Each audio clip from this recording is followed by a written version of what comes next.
Welcome to my YouTube channel. Let's start the video Drink Up. It'll help with nerves, my stepfather Craig insisted, watching me closely as he handed me the travel mug. The coffee smelled wrong, bitter with a metallic edge that made my stomach tighten. My name is Andrew Bishop, 26 years old, and still living with my mom and stepfather in Missoula, Montana. Not ideal, but I'd been saving money since graduating, building a portfolio, and finally landed an interview for a marketing coordinator position at Granite Peak Outfitters, the outdoor gear company I'd dreamed of working for since freshman year. I adjusted my tie, feeling Craig's eyes on me. "Thanks, I'll take it to go," I said, keeping my voice casual. The weight of the mug felt heavier than it should have. Craig leaned against the kitchen counter, arms crossed. "Big day. Wouldn't want anything to get in your way." The words sounded supportive, but his smile didn't reach his eyes. That was Craig Henson in a nutshell. Contractor turned self-proclaimed realist who'd married my mom 4 years ago and never missed a chance to remind me how little he thought of my career choice. 4 years studying advertising just to make brochures, he'd say. Or, back in my day, we worked with our hands, not hashtags. I nodded, grabbed my portfolio, and headed for the door. Mom had already left for her nursing shift. Just me and Craig in the house and that mug of coffee that didn't smell right. At the gas station 2 blocks away, I popped the lid and poured the coffee into the trash. The liquid was darker than it should have been with an oily sheen on top. My hands shook slightly as I replaced the lid. This wasn't the first time I'd felt that crawling sensation around Craig. 2 weeks earlier, I'd found an unmarked bottle in his truck while looking for jumper cables. The label had worn off, but I recognized the shape. Sleep aids, the strong kind. I'd put it back exactly as I found it and said nothing. Now, as I waited at a red light, I checked my watch. Still plenty of time to grab real coffee before the interview. I couldn't prove anything about what Craig had done, but my gut knew. And this morning, my gut was saying Craig didn't want me getting this job, didn't want me succeeding in moving out. I'd long suspected Craig saw me as competition for my mom's attention. What I hadn't realized until now was how far he might go to keep me under his thumb. I wasn't always this suspicious. Growing up, it was just Mom and me in a small 2-bedroom apartment on the east side of town. She worked double shifts at St. Patrick Hospital to put food on the table after my father left when I was 3. I barely remember him, just a voice and the smell of pine after shave. Mom met Craig at the hospital where she works. He'd been doing renovation work on the East Wing, and she came home one day talking about this nice contractor who had asked her to coffee. I was happy for her. 22 years alone was enough sacrifice for anyone. The first year was good. Craig fixed things around our apartment, took Mom on real dates, and even helped me move into my college dorm. "Good to see a young man getting educated," he'd said. Though, he added, "just remember, there's no shame in learning a trade if this doesn't work out." The crack started when I moved back home after graduation. The economy wasn't great, and entry-level marketing jobs were scarce in Missoula. What I'd planned as a 3-month stay had stretched to 14 months. Craig's comments grew sharper. When I'd land a freelance gig, he'd ask how much it paid, then smirk when I told him. When I stayed up late working on my portfolio, he'd walk by and mutter, "Playing with your little pictures, music again." My mom noticed the tension but tried to smooth things over. "He just wants you to be secure," she'd say. "His father was tough on him about finding steady work." Then the strange thing started happening. My alarm wouldn't go off before important meetings. My portfolio files would mysteriously move on my laptop. The Wi-Fi would cut out during video interviews. "Technology, huh?" Craig would say, shaking his head. Unreliable. Last month, I finally got a call from Granite Peak Outfitters. They'd seen my redesigned mock-up of their summer catalog that I'd posted online. They wanted me to interview for their marketing coordinator position. When I told Mom, she hugged me tight. "I always knew you'd find your way," she whispered. Craig was washing dishes, his back to us. All he said was, "Don't count your chickens." That night, I heard them arguing through the wall. My mom's voice Why can't you just be happy for him? Craig's response lower but clear enough. This isn't a real career opportunity. He needs to face reality. I lay in bed staring at the warped ceiling, realizing that Craig would never see me as anything but a disappointment. And worse, he might actively be working to keep me that way. The morning of my interview, I was up before sunrise. I'd pressed my only suit the night before, polished my shoes, and triple-checked that my portfolio was perfect. This wasn't just any opportunity. Granite Peak made the camping gear I'd grown up using, the brand that had fueled my passion for marketing in the first place. I walked into the kitchen at 6:30, and there was Craig, already dressed for work in his contractor's clothes, making coffee. "Big day," he said, not looking up from the counter. "Figured you could use some fuel." Something in his tone made the hair on my neck stand up. Craig never made coffee for me. Never. "That's thoughtful," I said, watching as he poured the dark liquid into my travel mug, the one I'd bought myself with my first freelance check. "Special blend," he added, turning to hand it to me. "Should help with the nerves." Our eyes met as I took the mug, and I saw something I'd never caught before. A flicker of satisfaction, maybe even triumph. His eyes dropped to the mug, then back to my face, waiting. I brought the mug close, pretending to blow on it. The smell hit me, bitter, chemical, with that same metallic edge I'd detected on his breath some mornings when he'd overslept. Like the unmarked pills I'd found in his truck. My mind flashed to all the accidents over the past year, the missed alarms, the lost files, the sudden stomach bug I'd developed before a promising phone interview. In that moment, everything crystallized. This wasn't just passive disapproval. Craig was actively sabotaging me. I smiled and said, "Thanks, I'll take it to go." As I walked to my car, mug in hand, a strange calm settled over me. No anger, no panic, just clarity. I drove to the gas station 2 blocks away and dumped the coffee into the trash, watching the oily liquid soak into the crumpled napkins and fast food wrappers. 30 minutes later, I sat in the Granite Peak lobby sipping a plain black coffee I'd bought from the cafe across the street. My portfolio was open on my lap, but I wasn't reviewing it. Instead, I was mentally cataloging every incident over the past year, seeing them now as connected dots rather than random bad luck. When the interviewer called my name, I stood up feeling more determined than I had in months. This wasn't just about a job anymore. This was about proving something to myself, to Craig, to the universe. The interview itself passed in a focused blur.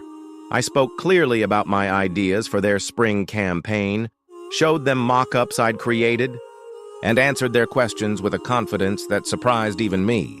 "Where do you see yourself in 5 years, Andrew?" the marketing director asked toward the end. "Building something lasting," I said. "Creating campaigns that connect people to products that matter in their lives." As I drove home 3 hours later, with a job offer and a start date, I thought about the coffee again, about Craig watching me, waiting for me to drink it. I wasn't angry. I was resolved. This game between us was over, and only one of us knew it. I walked through the front door that evening, still riding the high of getting the job offer. Starting salary was decent, benefits after 90 days, and most importantly, a chance to prove myself at a company I respected. I was already mentally packing my bags, calculating how quickly I could afford my own place. The sound of retching stopped me cold. Craig was slumped on the living room couch, a plastic bucket between his knees. His face was pale, sweat beading on his forehead. The empty coffee mug, my mug, sat on the end table beside him. He looked up, eyes narrowing when he saw me. "You're back," he mumbled, wiping his mouth with the back of his hand. "Got the job?" I said, keeping my voice neutral. "Start Monday." Something flashed across his face. Surprise. Then something darker. He nodded and bent over the bucket again. My mom came in from the kitchen, concern etched on her face. "Andrew, you're home. How did it go?" "They offered me the position on the spot," I said, unable to keep the pride from my voice. She hugged me tight. That's wonderful. I knew you could do it. Over her shoulder, I watched Craig. He wasn't looking at us, just staring at the floor. What happened to him? I asked, pulling away from Mom.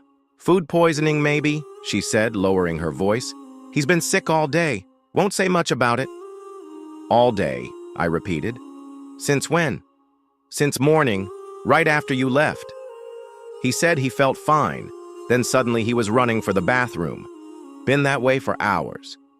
I nodded slowly, the pieces clicking into place. Craig must have helped himself to the special pot of coffee after I'd gone, the coffee he'd prepared for me. That night, after Mom had gone to bed and Craig had finally stopped throwing up long enough to sleep, I sat at my desk and opened the small drawer where I kept the unmarked bottle I'd found in his truck weeks earlier. I'd taken it when I found it, replacing it with an identical empty one. Insurance, though I hadn't known what for at the time. The label had worn off, but the small white pills inside matched the powdery residue I'd seen at the bottom of the mug. Crushed sleep aids mixed with something else. Strong enough to make someone miss an important interview. Maybe strong enough to make them seem impaired, intoxicated even. The next morning, Craig avoided eye contact at breakfast. He looked better but still moved gingerly, like his stomach was tender. Feeling better? I asked, pouring myself a bowl of cereal. Fine, he grunted, not looking up from his phone. Good, I said. I've got some apartment listings to check out today. Need to find my own place before I start the new job. His head snapped up. Already? You just got the offer yesterday. No sense wasting time, I said. I've saved enough for the deposit and first month's rent. Should be out of your hair by next weekend. Your mother will miss having you around, he said, his voice carefully controlled. I'll only be across town, I replied. We can do Sunday dinners. Craig's jaw tightened. You know, entry-level jobs are risky. Companies hire young people, work them to death, then let them go before benefits kick in. Might be smarter to stay here, save up more of a cushion. And there it was, the trap. He'd spent months undermining me, even tried to drug me, and now he wanted me to stay under his roof where he could control me. Thanks for the concern, I said, but I think it's time. That afternoon, I found an affordable studio apartment 10 minutes from Granite Peak's offices. The landlord liked that I had a job lined up and approved my application on the spot.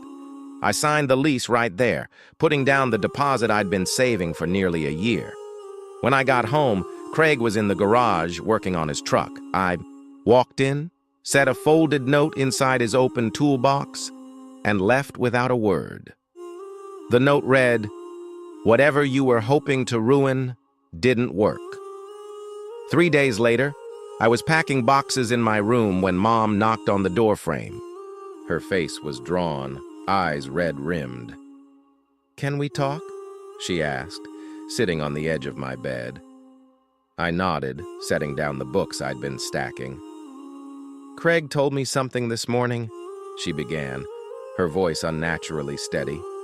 "He said you've been hostile toward him, that you left a threatening note in his toolbox." I sat beside her. "Did he tell you what was in his coffee the day of my interview?" Her brow furrowed. "What do you mean?" "The coffee he made specifically for me that morning. The one he got sick from after drinking it himself." Mom's hands twisted in her lap. "He said it was food poisoning from the diner. He didn't go to any diner that morning, Mom. He was here making special coffee for me." I crossed to my desk and took out the unmarked pill bottle, setting it in her palm. "I found this in his truck weeks ago. The same stuff was crushed into that coffee." She stared at the bottle, then at me. "That's a serious accusation, Andrew, which is why I've kept quiet. I can't prove it was intentional." "Then why?" "Because it's not the first time I interrupted. My alarm clock being reset before interviews, files disappearing from my laptop, the Wi-Fi mysteriously failing during video calls with potential employers. Mom's face pad. He wouldn't, but her voice lacked conviction. I thought it was just disapproval. At first, I continued that he didn't respect my career choice, but it's more than that. Mom stood abruptly, pacing the small room. This doesn't make sense. Craig has always wanted what's best for us. For you, maybe, I said quietly. But I'm competition. I always have been. She stopped staring at me. Competition for what? For your attention, your respect, your money even. My money? She echoed. I hadn't wanted to have this conversation, but now that we'd started, I couldn't stop. Have you checked your savings account lately or your retirement fund? Her face told me everything. I'd suspected for months that Craig was siphoning money little by little. The new tools he didn't need, the fishing trips with buddies, the cash he always seemed to have despite working fewer hours. When was the last time you actually saw a bank statement, Mom? She sank back onto the bed. Craig handles the bills, says, it stresses me out too much. Her voice was barely audible. How did you know? I saw a notice from the bank in the mail last month. Your account was overdrawn, but I know how careful you are with money. It didn't make sense. Silence stretched between us. Finally, Mom looked up, her eyes clearer now, determined. Show me everything, she said. Over the next hour, I laid it all out. The patterns of sabotage, the missing money, the way Craig isolated her from her friends, always with reasonable-sounding excuses. How he'd been steering me toward dead-end opportunities while actively undermining the promising ones. I thought he was protective, she whispered. I thought he cared about us. He cares. About control, I replied, and he's been losing it little by little ever since I moved back home. Mom stood up again, shoulders straightening. I need to make some calls to the bank, to a lawyer maybe. I nodded, relief washing through me. I'd been prepared to leave her behind to escape Craig's manipulation while knowing she remained in its grip. Now at least her eyes were open. What about your apartment? She asked. When do you move in? Saturday, I said. But I don't have to. Yes, you do, she cut in, her voice stronger than I'd heard it in years. You need to start your life, Andrew. I'll handle mine. As she left my room, I realized something had fundamentally shifted between us. For years, I'd been the one who needed protection. Now we were standing on equal ground, allies against a common threat. The next few days passed in a strange, tense silence. Craig seemed to sense something had changed, but couldn't pinpoint what. He watched Mom and me carefully, his usual commentary replaced with wary observation. I continued packing, making arrangements for the move. Mom spent hours on the phone in hushed conversations, often going into the backyard where Craig couldn't overhear. Twice she drove to the bank alone, coming back with a determined set to her jaw. On Thursday night, 2 days before my move, Mom found me in the kitchen making a sandwich. I've opened a new account, she whispered, glancing toward the living room where Craig was watching television. Transferred what was left of my savings. It wasn't much. How much is missing? I asked. Almost $20,000 over the past 3 years, she said, her voice tight. Small withdrawals just under the notification threshold. He forged my signature on some of the forms. I felt sick. That was her retirement money, her security. The bank is investigating, she continued. I've frozen all the accounts he had access to. What about the house payment? The utilities taken care of, she said, from my new account. I nodded, impressed by her swift action. What's your plan? I'm meeting with a lawyer on Monday, she said. After you're gone, after you're safe. The protectiveness in her voice caught me off guard. I can stay, Mom. Help you through this. She shook her head firmly. Number, you need to start your job. Start your life. I've let him hold us both back for too long. The next evening, my last night in the house, Craig finally confronted me. I was loading boxes into my car when he stepped into the garage, beer in hand.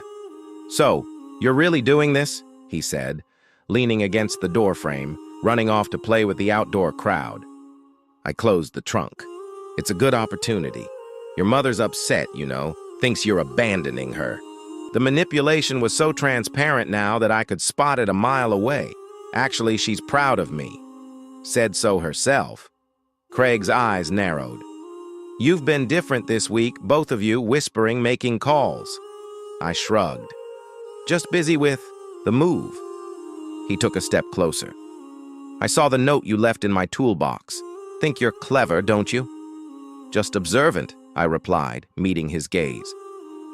Jobs fall through all the time, he said, his voice dropping, especially for people who aren't reliable, who miss days, who show up impaired. The threat hung in the air between us. I felt a flicker of the old fear, but pushed it away. That would be unfortunate, I agreed. Almost as unfortunate as a bank investigation into forged withdrawal slips. I watched the color drain from his face, or a doctor questioning what kind of stomach bug matches the symptoms of pharmaceutical sleep aids mixed with alcohol. Craig's expression hardened. You don't know what you're talking about. Maybe not, I said, but Mom's lawyer might. I walked past him into the house, heart pounding, but stepped steady. I'd said too much, shown my hand, but it felt right. Craig needed to know that his actions had consequences, that people were watching now. That night, I heard them arguing in their bedroom, voices rising and falling. I didn't try to listen. Whatever happened next between them was their battle, not mine. In the morning, I finished loading my car early. Mom came out to the driveway to hug me goodbye, pressing a small envelope into my hand. A housewarming gift, she said. Don't open it until you get there. Craig watched from the window but didn't come out. Just stayed in his chair, eyes hard, pretending nothing had happened. As I drove away, I felt lighter than I had in years. Not because I was leaving home, but because for the first time in a long time, it felt like Mom and I were both heading towards something better rather than just surviving where we were. Weeks into my new job at Granite Peak, I was settling into a routine. My studio apartment was small, but mine. The marketing team appreciated my ideas. For the first time in years, I felt like I was building something. Mom and I talked every few days. She'd filed for divorce the Monday after I left. The same day, she met with the lawyer. Craig hadn't taken it well, alternating between rage and desperate promises to change. He keeps saying it was all a misunderstanding. She told me during one call, claims he was borrowing the money, planning to pay it back. I said nothing. We both knew better. On a crisp Thursday evening, I was heading back to my apartment after work when my phone rang. It was Mom, her voice steadier than I'd heard in years. It's done, she said. The police just left. My grip tightened on the steering wheel. What happened? The bank investigation came through. Forgery on 11 withdrawal slips. Plus, they found prescription drugs in the house that weren't prescribed to either of us. I pulled over, letting the news sink in. Is Craig gone? She said. They arrested him an hour ago. I'm at Aunt June's house now, going to stay with her for a while. After hanging up, I sat in my car, watching the sunset paint the mountains gold and purple. I thought about the coffee that morning, how close I'd come to drinking it, how easily things could have gone another way. I didn't feel satisfaction exactly, just quiet relief that a chapter had closed. That evening, a text came through from Mom's phone. A photo of her and Aunt June sitting on the porch of the old farmhouse where Mom had grown up, both women smiling. The message read, "Starting over, thank you for showing me how." I set my phone down and looked around my small apartment. It wasn't much, but it was honest, clean, mine. Sometimes the best revenge isn't striking back. It's simply walking away and building something better. 6 months later, I stood in the conference room at Granite Peak presenting my campaign for their winter collection. The executives nodded as I walked them through the concept. Authentic stories from real customers, highlighting moments where the gear had made a difference in their outdoor experiences. "This connects with our core values perfectly," the marketing director said when I finished. "We'd like you to lead the project." As I packed up my materials, my phone buzzed.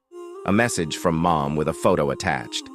She was standing in front of a small brick building holding up a set of keys. "Sign the lease today.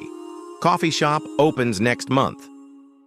After the divorce settlement and the recovery of most of her savings, she'd decided to pursue the dream she'd put on hold for 20 years.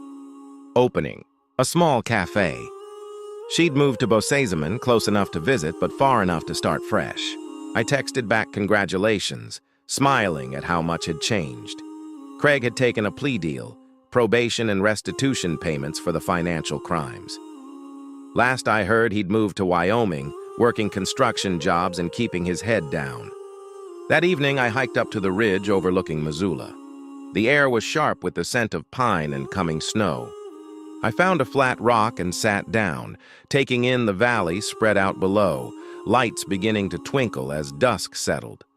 I thought about the bitter coffee, the silent battles, the quiet determination it had taken to break free. Not just from Craig, but from doubt, from the belief that I should settle for less than I deserved. Sometimes victory doesn't roar. Sometimes it whispers in the small moments. A mother reclaiming her life. A son finding his path. A weight lifted from both their shoulders. I took out the old travel mug, the one from that morning, which I'd kept as a reminder. Turning it over in my hands one last time, I left it on the ridge among the stones and walked back down the mountain, lighter with each step. Thanks for watching this video. Be ready for the next video. Like, share, and subscribe my YouTube channel.